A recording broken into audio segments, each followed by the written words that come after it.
Bonjour. Hébreux, chapitre 11, verset 6. Hébreux, c'est le chapitre de la foi. Or, sans la foi, il est impossible d'être agréable à Dieu. Notre méditation matinale se portera sur le mot foi. Le seul passage dans la Bible où la foi a été définie se trouve évidemment dans l'épître aux Hébreux, chapitre 11, verset 1, qui dit ceci: or, la foi est une ferme assurance des choses qu'on espère, une démonstration de celles qu'on ne voit pas. C'est la seule explication du mot foi que nous pouvons trouver dans la Bible. Maintenant, tant que le mot foi n'est pas expérimenté par une personne, elle restera théorique. La théorie. C'est pourquoi Dieu nous fait passer par des voies au travers desquelles nous devons expérimenter notre foi. La foi, elle est pratique. Elle est personnelle. Voilà, c'est chacun. Celui qui a vu Dieu, celui qui a vu Dieu peut dire qu'il a la foi. Parce que, ayant vu Dieu dans des circonstances que lui-même me fera passer et dont j'ai tenu, eh bien, ne reculera pas. Pourquoi? Il a la foi.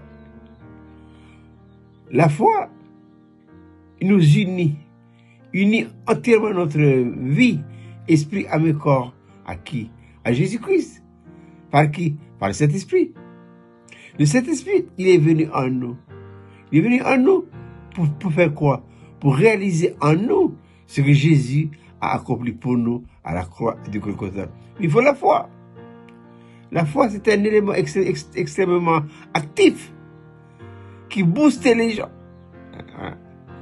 et qui ne met pas en doute ce que Dieu a dit. Mais ça, c'est facile de faire des déclarations.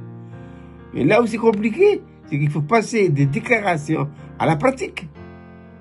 Je prends par exemple un texte où l'apôtre Paul disait dans Romains 8, il dit « Toutes choses concourent au bien de ceux qui aiment Dieu et de ceux qui sont appelés selon son dessein. » Est-ce que je suis déterminé à croire que tout ce qui m'arrive,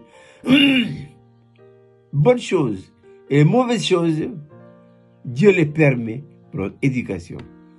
Facile de lire le texte, mais très difficile à mettre en pratique. Et ça, la foi, c'est la pierre de touche de la vie d'un enfant de Dieu.